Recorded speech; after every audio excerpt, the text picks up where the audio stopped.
the trip. We're gonna try to get it done tonight and sleep in tomorrow and pack up and go home. If not, we'll give it one more go again tomorrow morning and then pack up and be done. But I feel really good. We're in a really good spot right now, so we're gonna sit tight and see what we see. But there's a spot Dad's seen a real nice buck in the evening too. So we're in the wheelhouse. We're in the area, so we'll see what we see.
Dude, we did it. We freaking did.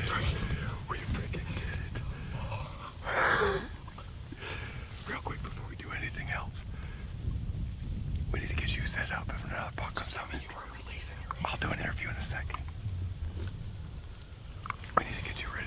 That's your bow thing over there. Yeah.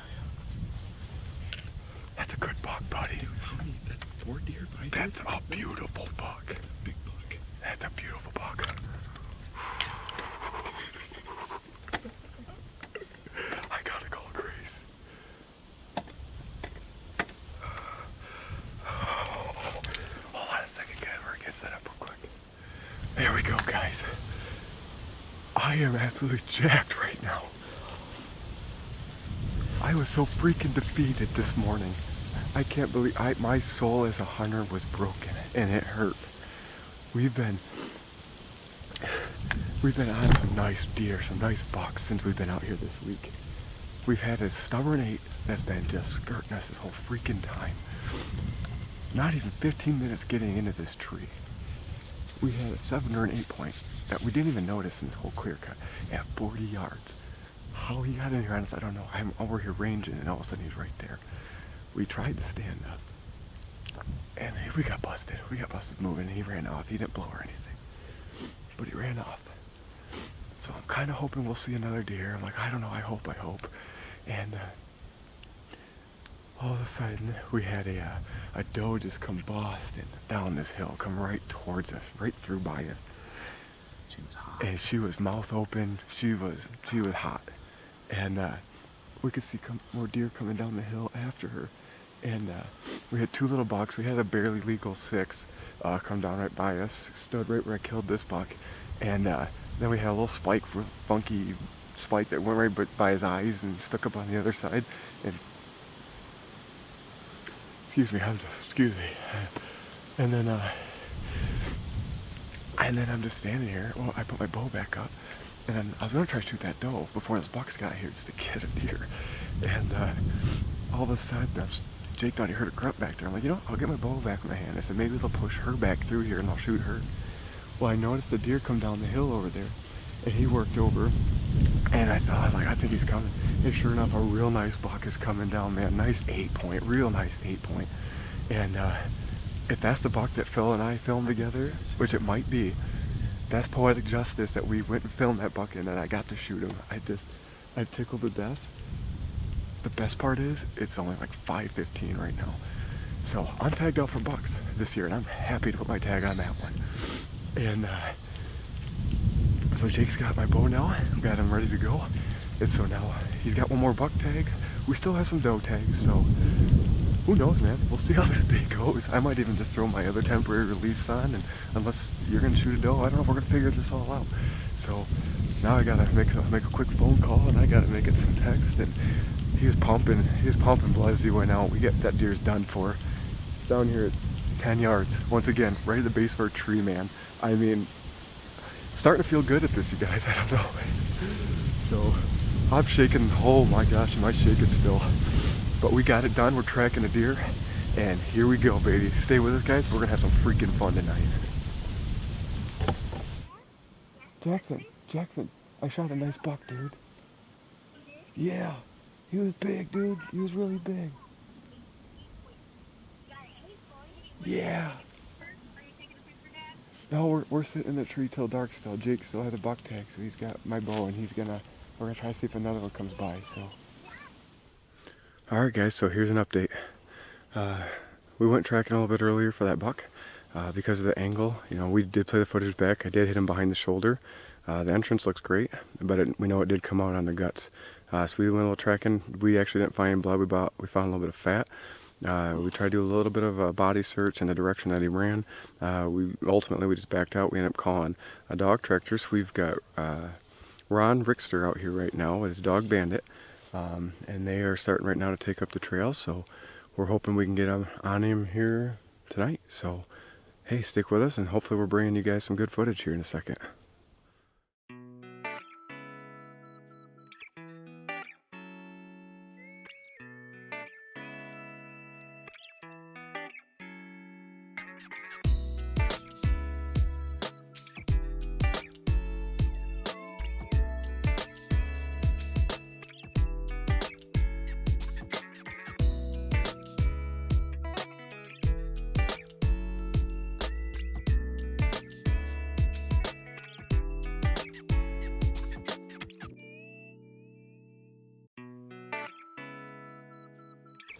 Let me see it, dude.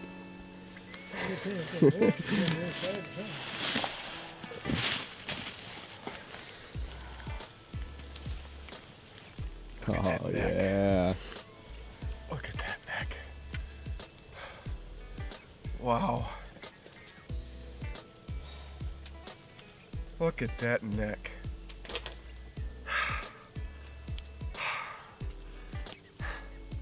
He's not chewed up by coyotes.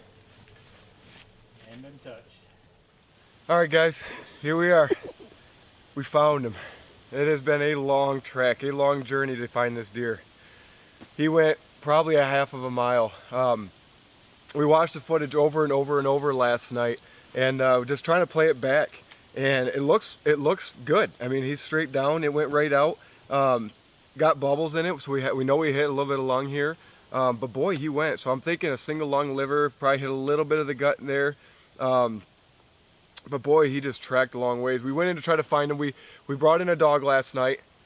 We knew the dog was sick and that the dog hasn't been working for a little while. It's a younger one, and he told us about that. We've never done it before, but we decided to give it a try. The dog picked up a little bit, but we didn't. Eventually, it didn't go too far and just lost the track. We started going down a draw. Uncle Doyle ended up finding some tracks that were running down the hill that looked pretty fresh, and they were kicked up. And as he went down, he found blood. So the whole story changed after that, and we were able to finally find a direction to where he was going. So we started following that, and some of it was painstaking to go, and honestly, we even walked it up to a scrape. So that kind of got a little nerve-wracking. Had a little bit of white hair in the scrape, and that was odd. So a lot of not sure if we're gonna find him, and if we were. But here we are. He's got a mark in there, like he's been fighting on his head too, and I mean, just look at the neck on this thing, man. Look at this. This I think is my biggest buck right here that I've ever killed. The body, I don't know if it does it justice on the camera, is just nice. He is a big bodied, a big neck. He's, you know, it's been a long week, and then last night we had our first rod action so far this year and this trip. Had a hot doe come through and brought a couple bucks just grunting and huffing, and he came right in after that. 12-yard shot. Felt confident at the angle with that right there, and obviously did the trick. I'm just a little bit bummed at how far it went. I know that's not typically a shot that people take, but again, like I said, I felt confident in the shot, and I know I've got some lung in there. It just probably a single lung, and he's traveled a little ways. So here we are. Here's another one down, and boy, is that gonna be some fun footage too, guys. I mean, that was fun watching it till 12:30 in the morning last night too. So That's the one you and Phil saw in September. that's the one. Yeah. Oh, that's a good point too. That video with Phil when we had him on film. This is the one, and I don't remember if I made a comment in the video. I made it to people that, oh yeah, at least he'll still be there when we come out there. And guys, I didn't really think I'd be holding his antlers right now, but I am, and I couldn't be any happier. I'm really appreciative to the people with Dad and Uncle Doyle and Jake helping me track and find him, and the effort and the consistency and the patience to stick with it, and this is the result.